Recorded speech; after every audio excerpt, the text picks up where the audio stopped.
Turning now to Storm Watch 12 meteorologist Josh Colbert here in our region.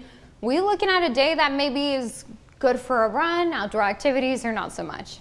Stay inside. Do yourself a favor. Stay inside. It's going to be cool outside. It's going to be gray. It's just going to be a day where, I don't know, maybe you'll just want to be lazy on the couch, watch some TV. Nothing outside today. It's not going to feel like May at all. It doesn't feel like May this morning at all, as we're sitting at 39 degrees. You can see some of those low-lying clouds obstructing the view of Upper Table Rock. Temperatures this morning are below freezing over on the east side, right around freezing for the Shasta Valley, upper 30s for the Rogue Valley, and mid-30s there along the coast.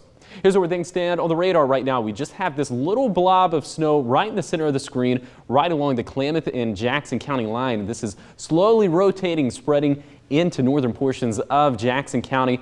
I think that most of this probably won't make it down to the valley floor, but we could have a few sprinkles, maybe a few snowflakes make it down to the valley floor as well. So let me show you the progression of this with Stormcast. By the time we get to the mid to late morning, some of this starts to rotate over to northern portions of Jackson County, but that's not the main event. The main event actually happens once daytime heating starts to become a factor. That's when some of these showers will start to pop up over on the east side. Snow levels throughout the course of the day are going to raise up from 3,000 feet up to 4,500 feet. So we're expecting mainly snow over on the east side, kind of a wintry mix down into Siskiyou County. But by the time we get to the peak of daytime heating, 4, 5, 6 p.m., that's when we'll see the peak of intensity and the peak coverage of these showers.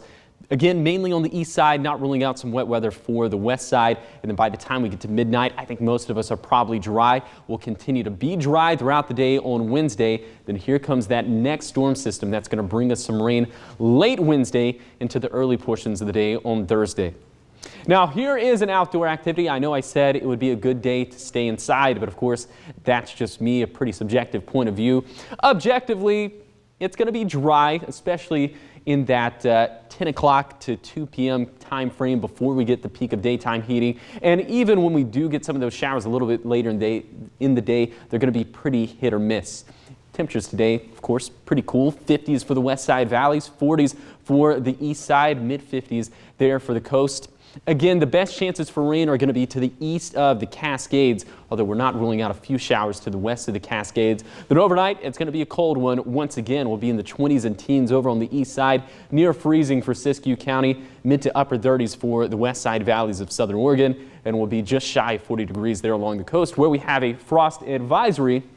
There's also a freeze warning in place for the west side. We will dry out in Wednesday, a little bit warmer by about 10 degrees. And here comes even more wet weather for Thursday, lingering into Friday. And some of those rain chances will kind of linger through the weekend, although we look substantially drier for Sunday and Monday. Here's your 7-day forecast. Along the coast will dry out for Wednesday, and then that next storm system will roll through by the time we get into Thursday. For Siskiyou County, we're also looking at kind of a staggered rain pattern for the next few days. Then it looks like we finally dry out for Sunday and Monday, with temperatures soaring into the upper 70s, maybe even touching 80 degrees. And then for the east side, we're starting to pay very close attention to the storm system on Thursday. Not really for the potential for wintry weather, but for the potential of some more winds. We'll see if the National Weather Service in Medford decides to pull the trigger on maybe a wind advisory. That's kind of been a par for the course for the east side as of late.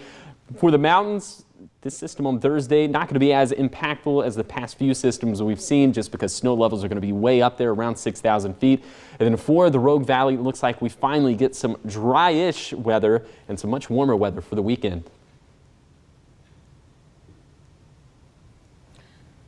And in the first time in I think a couple of weeks, we're actually seeing nice weather on our weekends, so I'm sure that a lot of people will enjoy that this weekend. I hope so, including yours truly right here. Maybe another hike in the forecast for you?